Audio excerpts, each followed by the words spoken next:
Petrol के हर litre में गो के हमने पिछले 3 हफ्तों में 2 मरतबा कीमतें बढ़ाई हैं। कल से जो पंप पे पेट्रोल दीगर चीज़ें बिक रही होंगी उसमें अब हुकूमत नुकसान नहीं करेगी। मैं एक मरतबा फिर रिपीट कर देता हूँ कि रात के 12 बजे से 24 रुपये 3 पैसे पेट्रोल की कीमत बढ़ के 233 रुपये 79 पैसे हो जाएगी, 233.89। डीजल की कीमत 59 रुपये 16 पैसे। इम्पोर्टेड हुकूमत ने महंगाई के नाम पर तबाही मचा दी। चंद रोज़ में अवाम पर तीसरा पेट्रोल बम गिरा दिया। पेट्रोल 24 रुपये 3 पैसे फ़ी लीटर मज़ीद महंगा। डीजल की कीमत में 59 रुपये 16 पैसे फ़ी लीटर इजाफा। पेट्रोल की नई कीमत 233 रुपये 79 पैसे हो गई। डीजल 263 रुपये फ़ी लीटर हो गया। 21 दिन में पेट्रोल 84 रुपये फ़ी लीटर महंगा हुआ। डीजल की कीमत 120 रुपये फ़ी लीटर बढ़ाई गई।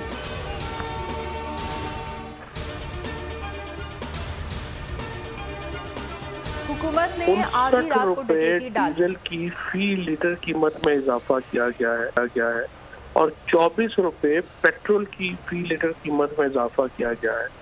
इस फैसले के नतीजे में हमारी जो मिडिल क्लास है वो मुकम्मल तौर के ऊपर तबाह हो जाएगी और हम आवाम से कहते हैं कि वो एहतजाज के लिए बाहर निकलें। हुकूमत ने आधी रात को डकैती डाली। मनहूस हुकूमत के इक़दाम को मुस्तरद करते हैं। आवाम महंगाई के खिलाफ सड़कों पर निकले। बहुत जल्द महंगाई के खिलाफ एहतजाज का ऐलान करेंगे। फवाद चौधरी की बोल न्यूज़ से गुफ्तगू। शौकत तरीन कहते हैं अगर रूस से सस्ता तेल खरीद लें तो महंगा करने की ज़रूरत ना पड़े। फ़ारूक हबीब ने इक़दाम को अवाम पर महंगाई का खुदकुश हमला करार दिया।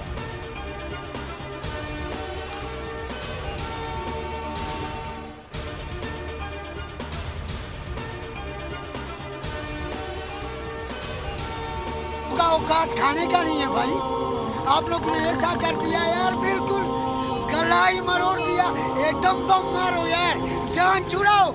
रोज रोज के मारने से अच्छा इंसान को एक ही दफा मार दे। गरीब ने मरना ही है, मार दो वैसे ही यार। ये अवाम ऐसी है कि मार खाई जाएगी, जलील हो ही जाएगी, एहतजाज नहीं करेगी। यार मेरे हिसाब में जो हुकूमत को ख़त्म ही हो जाना चाहिए बस। अवाम के सब्र का पैमाना लबरेज हो गया। पेट्रोलियम मसनूआत की कीमतों में इजाफे पर शहरी सीखपा। हुकूमत ने इजाफा फौरी वापस लेने का मुतालबा कर दिया। सोशल मीडिया पर भी सार्फिन का शदीद गुस्से का इजहार। कहा इम्पोर्टेड हुकूमत ने मुल्क का बेड़ा गर्क कर दिया। इस हुकूमत का खात्मा हो जाना चाहिए। ये DGISPR फैसला करेंगे कि ये साजिश थी या नहीं। उनका तो एक पॉइंट ऑफ व्यू हो सकता है, वो फैसला तो नहीं कर सकते। फैसला अगर करवाना है इसका, प्रेसिडेंट ऑफ पाकिस्तान ने चीफ जस्टिस को खत लिखा है कि आप इसको प्रोब करें। आप कह रहे हैं मुदाखलत हुई, तो अब कौन फैसला करेगा कि ये साजिश है मुदाखलत है? चीफ जस्टिस को क्या करें? क्या DGISPR फैसला करेंगे साजिश हुई है या नहीं? इमरान खान के हक़ाइक़ के लिए चीफ जस्टिस की सरबराही में एक कमीशन बनाने का मुतालबा। कहा मरासला मेरे पास आया तो इसमें लिखा था कि इमरान खान को हटाओ। वज़ीर आज़म मैं था तो ये हुक्म किसको दिया गया? 7 मार्च को मरासला आया, 8 मार्च को तहरीक-ए-दम एतमाद आ गई। साजिश से मुताल्लिक़ कुछ हक़ाइक़ हैं जिनकी कोई तरदीद नहीं कर सकता। मैंने किसी किस्म का सियासी बयान नहीं दिया। मैंने एक clarification the on behalf of the services chiefs of Pakistan armed forces. मैंने कोई सियासी बयान नहीं दिया। DGISPR की वजाहत। कहते हैं तर्जुमान पाक फौज की हैसियत से बयान दिया। कौमी सलामती कमेटी इजलास से मुतल्लिक तफसीली बात की थी। इजलास में तमाम सर्विसेज चीफ्स ने अपना मौक़िफ़ वाज़े कर दिया था। कमेटी में किसी भी सर्विसेज चीफ ने ये नहीं कहा कि साजिश हुई। साजिश के मामले पर जुडिशल कमीशन बनाने पर कोई एतराज़ नहीं।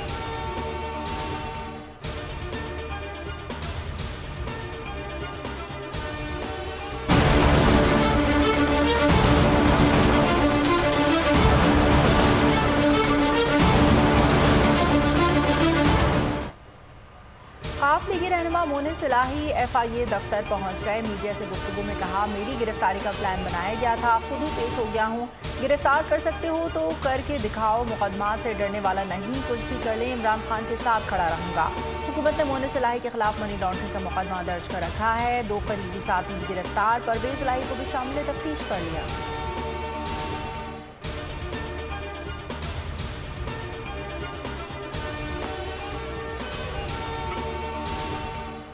मुल्क के सबसे बड़े सूबे पंजाब में स्मार्ट गवर्नर राज नाफिज। पंजाब असेंबली के इख्तियारात महदूद करने का फैसला। सूबाई असेंबली महकमा कानून के मातहत होगी।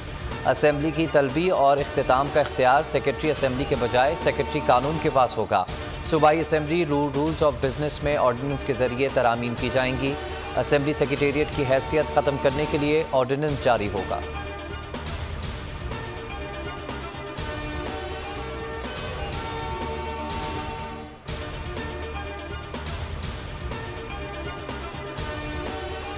प्राइम मिनिस्टर का करब बेटा ढोंग इंतखाब से गैर कानूनी तौर पर काबिज हुआ। सबसे ज्यादा आबादी वाला सूबा सियासी इंतशार की जद में है।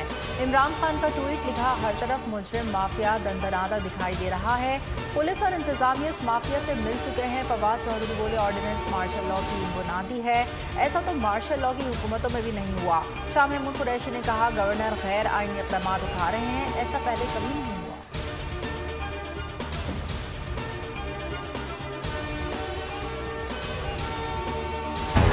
दीवाने इकबाल में डिप्टी स्पीकर के पास तो इख्तियार ही नहीं है किसी किस्म का भी। स्पीकर के होते हुए गवर्नर कौन होता है? ये हाउस है, हाउस का तकद्दस गवर्नर ने बर्बाद किया है और उसकी अक्ल होनी चाहिए गवर्नर को। जो गैर जमहूरी काम उन्होंने किया है वो हमने ख़त्म कर दिया है।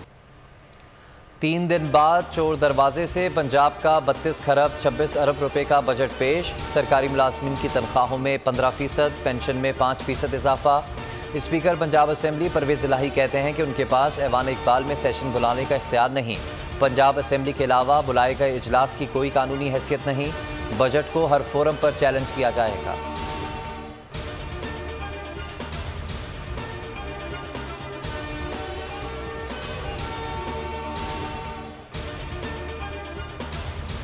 आइन शिकन हमजा हुकूमत का अनोखा इक़दाम। पंजाब असेंबली में नाज़िर व इशारे करने का इनाम। अताउल्लाह तारड़ को महकमा दाखिला का कलमदान सौंप दिया गया।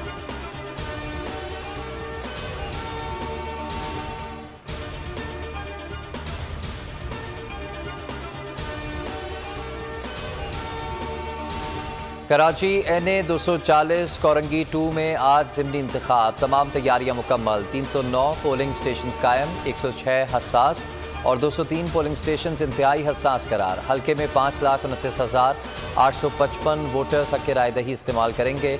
सिक्योरिटी के मौसर इंतजाम। 1500 से ज़ायद पुलिस एहलकार मामूर होंगे।